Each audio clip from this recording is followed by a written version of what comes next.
ये है भय का अड्डा। ब्रह्म पिशाच की भयानक एवं डरावनी कहानी का ये अंतिम एपिसोड है। कहानी वहीं से शुरू होती है जहां पिछला एपिसोड खत्म हुआ था। आरव चक्रव्यूह के अंत में खड़ा है। उसके सामने काले पत्थर का प्राचीन टुकड़ा रखा है। पत्थर से अजीब सी ऊर्जा निकल रही है और ब्रह्म पिशाच की गूंजती हुई आवाज हवेली को कंपा रही है। ब्रह्म पिशाच गुस्से में बोलता है, आरव, अगर तुमने उस पत्थर को छुआ तो यह श्राप तुम्हारे पूरे वंश को नष्ट कर देगा। सोच लो, तुम एक इंसान हो, मुझसे नहीं लड़ सकते। आरव की सांसें तेज हो रही हैं। उसके दिमाग में साधु और बूढ़ी महिला की बातें गूंज रही हैं। उसे समझ नहीं आता कि पत्थर को छूना चाहिए या नहीं। तभी वह ताबीज को देखता है जो उसकी जेब में तेजी से चमकने लगता है। आरव डिसाइड करता है कि अगर उसे मरना भी पड़े तो मैं तुम्हारे इस श्राप को खत्म करके ही जाऊंगा। तुमने कई लोगों की आत्माओं को कैद किया है, आज इसका अंत होगा। आरव हिम्मत जुटाकर पत्थर की ओर बढ़ता है। जैसे ही वो पत्थर को छूता है, पूरा चक्रव्यूह जलने लगता है। हवेली कांपती है, दीवारें टूटने लगती हैं और चारों ओर तेज सफ़ेद रोशनी फैल जाती है। ब्रह्म पिशाच की खौफनाक चीख हवेली में गूंजती है। ब्रह्म पिशाच गिड़गिड़ाते हुए बोलता है, तुमने यह क्या किया? यह पत्थर मेरी आत्मा को कैद करने के लिए बनाया गया था। अब मैं फिर कभी मुक्त नहीं हो पाऊंगा।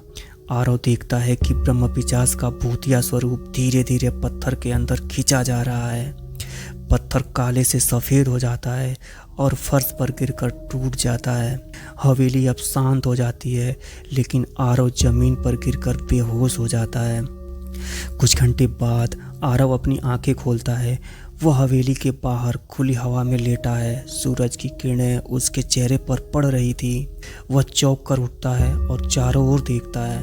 हवेली अब एक सामान्य खंडहर लग रही थी। न कोई डरावनी आवाज़, न कोई जादुई माहौल। आरव आश्चर्य से देखता है और कहता है, क्या ये सब खत्म हो गया? क्या मैं जिंदा हूँ? तभी पास ही खड़ा साधु उसके पास आता है। साधु के चेहरे पर एक हल्की मुस्कान है। साधु कहता है, तुमने वह कर दिखाया जो कोई नहीं कर पाया। ब्रह्म पिशाच अब हमेशा के लिए कैद हो चुका है, लेकिन याद रखना, तुम्हारी हिम्मत ने तुम्हें बचाया है, वरना हवेली तुम्हें भी अपना हिस्सा बना लेती। आरव सवाल करता है, पर वो बूढ़ी महिला कौन थी और यह सब मेरे साथ क्यों हुआ? साधु गंभीरता से बताता है, वो महिला तुम्हारे पूर्वजों की आत्मा थी। वह तुम्हें बचाने आई थी। ब्रह्म पिशाच का श्राप तुम्हारे परिवार से जुड़ा हुआ था। तुम्हारे दादाजी ने इसे जागृत किया था, लेकिन तुमने इसे खत्म कर दिया।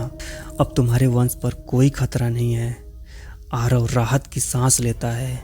वह साधु को धन्यवाद करता है और वहाँ से निकलने लगता है। लेकिन जैसे ही वह हवेली के गेट पर पहुँचता है, उसे पीछे से एक धीमी आवाज़ सुनाई देती है। क्या सच में सब खत्म हो गया आरव, या यह एक नई शुरुआत है?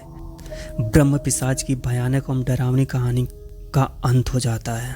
क्या ब्रह्म पिशाच सच में खत्म हो गया, या उसकी आत्मा अभी भी आज़ाद होने के लिए रास्ता ढूंढ रही है? क्या आरव की ज़िंदगी सामान्य हो पाएगी? जानने के लिए इस कहानी का अंत यही नहीं, एक नई दहलीज पर जारी रहेगी।